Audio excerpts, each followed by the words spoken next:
प्रधानमंत्री जाएंगे जेल या नहीं, यह सवाल आज भारतीय राजनीति और लोकतंत्र की सबसे बड़ी बहस बन चुका है। राहुल गांधी ने अपने हमलों से ऐसा माहौल बना दिया है कि सत्ता पक्ष भी रक्षात्मक मुद्रा में नजर आ रही है। संसद से लेकर सड़क तक और मीडिया स्टूडियो से लेकर सोशल मीडिया तक एक ही चर्चा है कि क्या प्रधानमंत्री सचमुच कानून के शिकंजे में फंस गए हैं। आगे बढ़ने से पहले आपसे गुजारिश है कि आप अगर हमारे चैनल पर नए हैं तो हमारे चैनल को सब्सक्राइब जरूर कर लें, जिससे हमारा हौसला और बढ़ जाता है। राहुल गांधी लगातार कहते जा रहे हैं कि कानून से ऊपर कोई नहीं, चाहे वह प्रधानमंत्री ही क्यों न हो। उनके भाषणों में आत्मविश्वास साफ झलकता है कि सत्ता भी जवाबदेही है। कांग्रेस और विपक्षी दलों का कहना है कि अब प्रधानमंत्री को भी अदालत में जवाब देना होगा, लेकिन बीजेपी कहती है कि यह सब विपक्ष की साजिश है। राहुल गांधी केवल सुर्खियों में बने रहना चाहते हैं। इस बीच अदालत का किरदार अहम हो गया है। सुप्रीम कोर्ट और हाई कोर्ट कई बार कह चुके हैं कि कानून सबके लिए बराबर है। वहाँ न कोई प्रधानमंत्री होता है, न सिर्फ आरोपी और कानून होता है।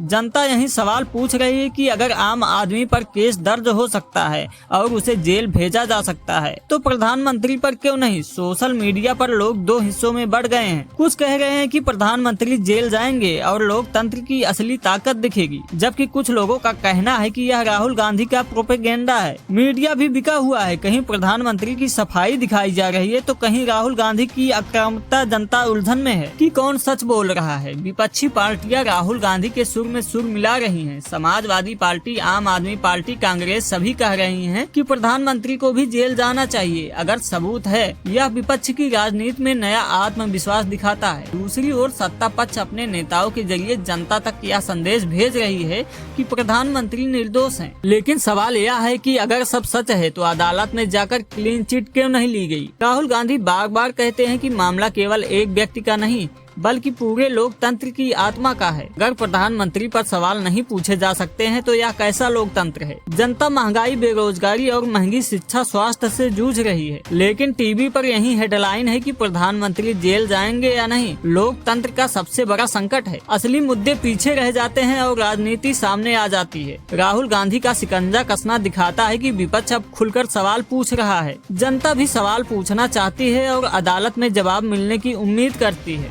जनता देखेगी कि कानून सबके लिए बराबर होता है। प्रधानमंत्री हो या राहुल गांधी, सत्ता पक्ष हो या विपक्ष, जेल से बचाने वाला कोई नहीं। अगर अदालत में दोष साबित हो जाता है। जैसे जैसे यह बहस गहराती जा रही है, सवाल केवल यही नहीं रह गया है कि प्रधानमंत्री जेल जाएंगे या नहीं, बल्कि यह लोकतंत्र की परीक्षा बन गया है। राहुल गांधी का शिकंजा सत्ता को असहज कर रहा है। विपक्ष के लिए नया आत्मविश्वास है कि अब कोई भी नेता कानून से ऊपर नहीं रह सकता। जनता सवाल पूछेगी, सिर्फ तमाशा नहीं देखेगी। कानून सबके लिए है तो प्रधानमंत्री के लिए क्यों नहीं। कुछ चैनल प्रधानमंत्री की सफाई में लगे हुए हैं तो कुछ राहुल गांधी की आक्रामकता बढ़ा चढ़ा कर दिखा रहे हैं। जनता उलझन में है कि कौन सच बोल रहा है, आरोप कितने मजबूत हैं और कौन सच बोल रहा है। अगर प्रधानमंत्री दोषी पाए गए तो यह इतिहास में दर्ज होगा और अगर बरी हुए तो विपक्ष अपनी हार मानने से इनकार कर देगा। राहुल गांधी स्पष्ट कर चुके हैं कि कानून से बचना आसान नहीं। उनके बयान राजनीतिक नहीं बल्कि जनता को संदेश देते हैं। लोकतंत्र केवल सत्ता या विपक्ष का खेल नहीं बल्कि जनता का अधिकार है कि वह सवाल पूछे और जवाब पाए। जनता को समझना होगा कि सवाल पूछने और जवाब मांगने की आजादी ही लोकतंत्र की असली ताकत है। कानून सबके लिए बराबर है। अगर आप चाहते हैं कि इस बहस की हर एक अपडेट आप तक पहुंचे तो हमारे चैनल को सब्सक्राइब जरूर करें।